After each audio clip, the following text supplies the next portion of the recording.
ഇപ്പോൾ നമ്മുടെ ടാങ്കിലെ വെള്ളം കുറഞ്ഞുകൊണ്ടിരിക്കുകയാണ്. ആ ഗ്രീൻ പോയിൻ്റാണ് നമ്മുടെ ലോ ഇൻഡിക്കേഷൻ. അവിടെ എത്തുന്ന സമയത്ത് മോട്ടർ ഓട്ടോമാറ്റിക്കായിട്ട് ഓൺ ആകുന്നതാണ്. ഓക്കെ, ഇപ്പോൾ മോട്ടർ ഓണായിട്ട് ടാങ്കിലേക്ക് വെള്ളം ഫില്ല് ചെയ്തുകൊണ്ടിരിക്കുന്നു. ആ യെല്ലോ വയറാണ് നമ്മുടെ ഫുൾ ടാങ്ക് ഇൻഡിക്കേഷൻ. അവിടെ എത്തുന്ന സമയത്ത് മോട്ടർ ഓട്ടോമാറ്റിക്കായിട്ട് ഓഫ് ആകുകയും ചെയ്യുന്നതാണ്. ഹലോ ഫ്രണ്ട്സ്, എല്ലാ കൂട്ടുകാർക്കും മെസ്സേജിൻ്റെ പുതിയൊരു വീഡിയോയിലേക്ക് സ്വാഗതം. ഇന്ന് നമ്മൾ വളരെ സിമ്പിളായിട്ടൊരു ഓട്ടോമാറ്റിക് വാട്ടർ ടാങ്ക് ഉണ്ടാക്കാൻ പോകുന്നത്. നമ്മുടെ എല്ലാവരുടെയും വീട്ടിൽ, ഭൂരിഭാഗം എല്ലാവരുടെയും വീട്ടിൽ പമ്പ് സെറ്റും അതുപോലെ തന്നെ വാട്ടർ ടാങ്കും ഉണ്ടാവും. ഇവിടെയൊക്കെ കണ്ടുവരുന്ന രണ്ട് മെയിൻ പ്രോബ്ലംസ് ഉണ്ട്. ഒന്നാമത്തെ, ഇപ്പോൾ നമ്മുടെ ടാങ്കിൽ വെള്ളം തീർന്നു കഴിയുമ്പോൾ മോട്ടർ ഓൺ ചെയ്തിട്ട് റൂമിലൊക്കെ പോയിട്ട് അവിടെ ടി വി ഒക്കെ കണ്ടിട്ട് അവിടെ അങ്ങിരിക്കും. എന്നാൽ കുറച്ച് കഴിയുമ്പോൾ ടാങ്കിൽ വെള്ളം നിറഞ്ഞിട്ട് ഫുള്ള് നിറഞ്ഞു മറിയും. അയലത്തെ വീട്ടിലെ ചേച്ചിയൊക്കെ വന്നിട്ടായിരിക്കും എടാ വെള്ളം നിറഞ്ഞു മറിയുന്നു, മോട്ടർ ഓഫ് ചെയ്യുക എന്നൊക്കെ പറഞ്ഞിട്ട് ഓഫ് ചെയ്യുക. ഓഫ് ചെയ്ത് കഴിയുമ്പോഴേക്കും നമ്മുടെ വീടിന് ചുറ്റും വെള്ളത്താൽ ചുറ്റപ്പെട്ടിട്ട് ഒരു പുഴ പോലെ ആയിട്ടുണ്ടാവും. എന്നാൽ രണ്ടാമത് വരുന്ന സിറ്റുവേഷനാണ് കുറച്ചും കൂടി കോംപ്ലിക്കേറ്റഡ്. നമ്മളിപ്പോൾ അത്യാവശ്യത്തിന് എവിടെയെങ്കിലും പോകാൻ വേണ്ടിയിട്ട് നിൽക്കുന്നു, എന്നിട്ട് ബാത്റൂമിൽ കയറിയിട്ട് കുളിച്ചിട്ട് പകുതിയൊക്കെ ആവുന്ന സമയത്തായിരിക്കും നമ്മുടെ ടാങ്കിൽ വെള്ളം തീരുക. അപ്പോൾ ആ ബാത്റൂമിനകത്ത് നിന്നിട്ട് അമ്മയെന്ന് ഒച്ചത്തിൽ വിളിച്ചിട്ട് ഫുള്ള് ബഹളം കൂട്ടിയിട്ട് റൂമിലൊക്കെ ഇരിക്കുന്ന അമ്മ വന്നിട്ട് മോട്ടർ ഓൺ ചെയ്തിട്ട് വേണം ബാക്കി നമുക്ക് കുളിക്കാൻ വേണ്ടിയിട്ട്. വീട്ടിൽ ആരും ഇല്ലെങ്കിൽ പിന്നെ പറയേ വേണ്ട. എന്നാൽ നമ്മുടെ ഈ ഒരു രണ്ട് പ്രോബ്ലത്തിനും ഇന്നത്തെ ഈ ഒരു വീഡിയോയിലൂടെ സൊല്യൂഷൻ കണ്ടെത്താൻ പറ്റുന്നതാണ്. നമ്മൾ ഇന്നുണ്ടാക്കുന്ന ഈ ഒരു സർക്യൂട്ട് ഉപയോഗിച്ചിട്ട് നമ്മുടെ ടാങ്കിൽ വെള്ളം ലോ ആയി കഴിയുമ്പോൾ മോട്ടർ ഓട്ടോമാറ്റിക്കായിട്ട് ഓൺ ആവുകയും അതുപോലെ തന്നെ ടാങ്കിൽ വെള്ളം ഫുള്ളായി കഴിയുമ്പോൾ ഒരു തുള്ളി പോലും വെള്ളം വേസ്റ്റ് ആവാതെ മോട്ടർ ഓട്ടോമാറ്റിക്കായിട്ട് ഓഫ് ആവുകയും ചെയ്യുന്നതാണ്. വളരെ സിമ്പിൾ സർക്യൂട്ടാണ്, എല്ലാവർക്കും പെട്ടെന്ന് ചെയ്യാൻ പറ്റും. അപ്പോൾ നമുക്ക് വീഡിയോയിലേക്ക് പോകാം.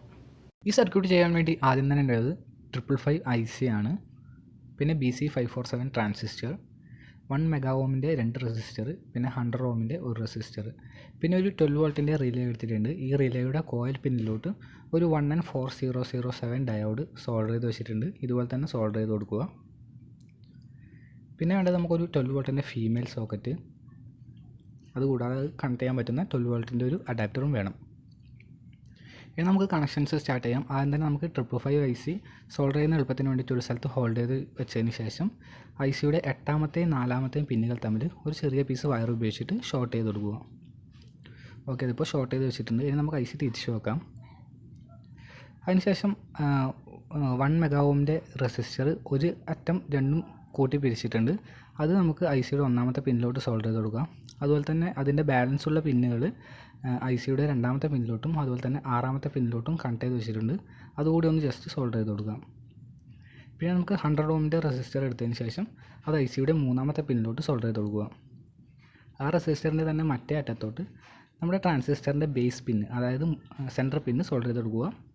അതുകൂടാതെ ട്രാൻസിസ്റ്ററിൻ്റെ 3ാമത്തെ പിന്ന് ICയുടെ 1ാമത്തെ പിന്നിലോട്ടേക്കും സോൾഡർ ചെയ്ത് പിടിപ്പിക്കുക.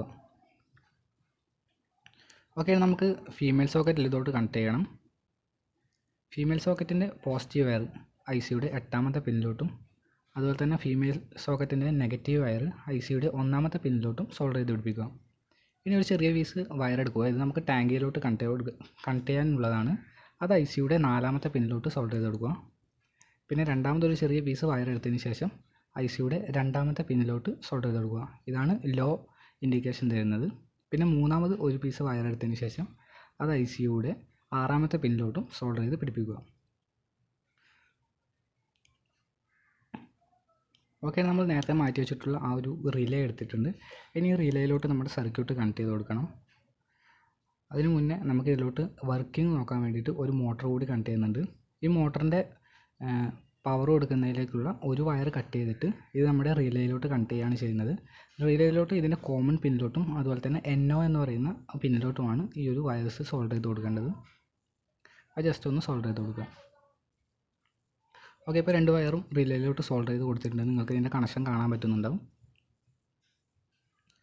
അതിനുശേഷം ഒരു ചെറിയ പീസ് വയർ എടുത്തതിന് ശേഷം ഡയോഡിൻ്റെ നെഗറ്റീവ് വരുന്ന ആ പിന്നിലോട്ട് ആ വയർ സോൾഡർ ചെയ്ത് കൊടുക്കുക. ഇനി നമ്മൾ നേരത്തെ മാറ്റി വെച്ച സർക്യൂട്ട് എടുത്തിട്ട് അതിൽ ട്രാൻസിസ്റ്ററിൻ്റെ ഫസ്റ്റ് പിന്ന് ബാലൻസ് ഉണ്ട്, അത് ഡയോഡിൻ്റെ പോസിറ്റീവ് പിന്നിലോട്ട് സോൾഡർ ചെയ്ത് കൊടുക്കുക. ഓക്കെ, അത് നിങ്ങൾക്ക് കാണാൻ പറ്റുന്നുണ്ടോ? അതുപോലെ തന്നെ ചെയ്യുക. നമ്മളിപ്പോൾ ഡയോഡിൻ്റെ വരയുള്ള ഭാഗത്ത് നിന്ന് ഒരു വയർ സോൾഡർ ചെയ്തെടുത്തിട്ടുണ്ടായിരുന്നു. അത് നമ്മുടെ ICയുടെ 4ാമത്തെ പിന്നിലോട്ടും 4ാമത്തെയോ അല്ലെങ്കിൽ 8ാമത്തെ പിന്നിലോട്ടോ സോൾഡർ ചെയ്ത് കൊടുക്കുക. അത് VCC അപ്ലൈ ചെയ്യാൻ വേണ്ടിയിട്ടാണ്. ഇത്രയും ചെയ്യുമ്പോൾ നമുക്ക് കണക്ഷൻ മുഴുവനായിട്ട് കംപ്ലീറ്റ് ആയി. നമുക്കിത് വർക്ക് ചെയ്യിപ്പിക്കാൻ വേണ്ടിയിട്ട് ഫുള്ളൊന്ന് സെറ്റ് ചെയ്തെടുക്കണം. ഈ 3 വയറാണ് നമ്മൾ ടാങ്കിലോട്ട് കൊടുക്കുന്നത്. ഓക്കെ, നിങ്ങൾക്ക് എന്തെങ്കിലും ഡൗട്ട് ഉണ്ടെങ്കിൽ ഈ ഒരു സർക്യൂട്ട് ഡയഗ്രം നോക്കിയിട്ട് ചെയ്യാവുന്നതാണ്. ഇപ്പോൾ നമ്മുടെ സർക്യൂട്ട് മുഴുവനായിട്ട് ഇവിടെ സെറ്റ് ചെയ്ത് വെച്ചിട്ടുണ്ട്. നമ്മുടെ വാട്ടർ പമ്പ് ഒരു പാത്രത്തിനകത്ത് ഇട്ട് വെച്ചിട്ടുണ്ട്. അതുപോലെ തന്നെ നമ്മുടെ സർക്യൂട്ടൊക്കെ ഇവിടെ കാണാൻ പറ്റും. സർക്യൂട്ടിൽ നിന്ന് വരുന്ന ആ 3 വയേഴ്സ് നമ്മുടെ ടാങ്കിക്കകത്ത് സെറ്റ് ചെയ്ത് വെച്ചിട്ടുണ്ട്. VCC ഏറ്റവും താഴെയും അതുപോലെ തന്നെ ആ ഒരു ഓർഡറിൽ നമുക്ക് സർക്യൂട്ട് നോക്കിയാൽ നിങ്ങൾക്ക് മനസ്സിലാവും. പിന്നെ സർക്യൂട്ടും അതുപോലെ തന്നെ നമ്മുടെ മോട്ടോർ വർക്ക് ചെയ്യാനുള്ള ബാറ്ററി ഇവിടെ കണക്ട് ചെയ്ത് വെച്ചിട്ടുണ്ട്. പിന്നെ ഇത് നമ്മൾ വെള്ളം തുറന്നിളക്കാൻ വേണ്ടിയിട്ടുള്ള ഒരു ഇതാണ്. അത് ജസ്റ്റ് ഒന്ന് അടച്ചു വെച്ചിട്ടാണുള്ളത്. ഓക്കെ, പിന്നെ ഇതിലോട്ട് പവർ കൊടുത്തിട്ടുള്ള നമ്മുടെ 12 വോൾട്ട് അഡാപ്റ്ററും ഇവിടെ കണക്ട് ചെയ്ത് വെച്ചിട്ടുണ്ട്. ഇത് നമുക്കിതിൻ്റെ വർക്കിംഗ് ജസ്റ്റ് നോക്കാം. അതിനോട്ട് ടാങ്കിയിലുള്ള വെള്ളം റിലീസ് ചെയ്യാം. ഓക്കെ, ടാങ്കിയിലുള്ള വെള്ളം ഇപ്പോൾ റിലീസായിട്ട് പോകുന്നുണ്ട്, പുറത്തേക്ക് പോകുന്നുണ്ട്. ഇത് നമ്മുടെ ആ ഗ്രീൻ പോയിൻറ്റിലോട്ട് എത്തുമ്പോഴാണ് ഇതിൻ്റെ ലോ ഇൻഡിക്കേഷൻ വരുന്നത്. അവിടെ എത്തുമ്പോൾ നമ്മുടെ പമ്പ് ഓട്ടോമാറ്റിക്കായിട്ട് ഓൺ ആവുകയാണ് ചെയ്യേണ്ടത്. ഓക്കെ, ഇപ്പോൾ പമ്പ് ഓട്ടോമാറ്റിക്കായിട്ട് ഓൺ ആയിട്ടുണ്ട്. പിന്നെ ഇതിൻ്റെ യെല്ലോ വയർ കണക്ട് ചെയ്ത് വെച്ചിട്ടുള്ള ആ ഒരു പോയിൻ്റാണ് ഫുൾ ടാങ്ക് ഇൻഡിക്കേഷൻ നമുക്ക് തരുന്നത്. അവിടെ എത്തുമ്പോൾ നമ്മുടെ പമ്പ് ഓട്ടോമാറ്റിക്കായിട്ട് ഓഫ് ആവുകയും ചെയ്യണം. അത് നമുക്ക് ജസ്റ്റ് നോക്കാം.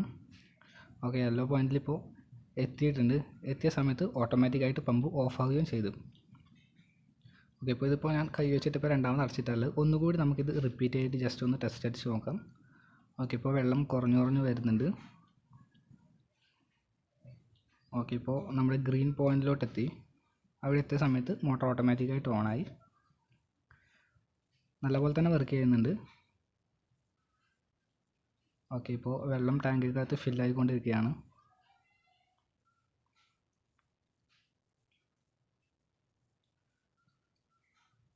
ഓക്കെ, അപ്പോൾ യെല്ലോ പോയിൻറ്റിലോട്ട് എത്തിയ സമയത്ത് ഓഫ് ആവുകയും ചെയ്തു. പിന്നെ നമ്മുടെ സർക്യൂട്ട് മുഴുവനായിട്ട് ഇത്ര പോലെയുള്ളൊരു PCB ബോർഡിൽ ചെയ്യുകയാണെങ്കിൽ നിങ്ങൾക്ക് കണക്ഷൻസ് ഒന്നും അഴകി പോകാതെ നല്ലപോലെ തന്നെ ഉപയോഗിക്കാൻ പറ്റും. ഈ 3 വയസ്സാണ് നമ്മൾ ടാങ്കിലോട്ട് കൊടുക്കുന്നത്. പിന്നെ ഇവിടെ പവർ കൊടുക്കാനുള്ളതും റിലേയിലോട്ട് കിടക്കാനുള്ള വയസ്സൊക്കെ കാണാൻ പറ്റും. നമ്മുടെ കണക്ഷൻസ് നോക്കിയാൽ നിങ്ങൾക്ക് കാണാൻ പറ്റും. അപ്പോൾ ഇന്നത്തെ ഈ ഒരു വാട്ടർ ടാങ്കിൻ്റെ വീഡിയോ നിങ്ങൾക്ക് തീർച്ചയായിട്ടും ഇഷ്ടമായി വിചാരിക്കുന്നു. ഇഷ്ടമായാൽ ലൈക്ക് ചെയ്യുക, മാക്സിമം ഒന്ന് ഷെയർ ചെയ്ത് കൊടുക്കുക. പിന്നെ ഇതുപോലുള്ള വീഡിയോസ് വീണ്ടും ലഭിക്കാൻ വേണ്ടിയിട്ട് താഴെ പോയി ചുവന്ന ബട്ടൺ ക്ലിക്ക് ചെയ്ത് ചാനൽ സബ്സ്ക്രൈബ് ചെയ്യുക. അതോടൊപ്പം തൊട്ടടുത്തുള്ള ബെല്ലൈക്കൻ കൂടി എനേബിൾ ചെയ്ത് വെക്കുക. വീഡിയോയുമായി ബന്ധപ്പെട്ട് നിങ്ങൾക്ക് എന്തെങ്കിലും ഡൗട്ടോ കാര്യങ്ങളോ ഉണ്ടെങ്കിൽ താഴെ കമൻറ്റായിട്ട് രേഖപ്പെടുത്താവുന്നതാണ്. അപ്പോൾ പുതിയൊരു വീഡിയോ വീണ്ടും കാണുന്നവരേക്കും ഗുഡ് ബൈ.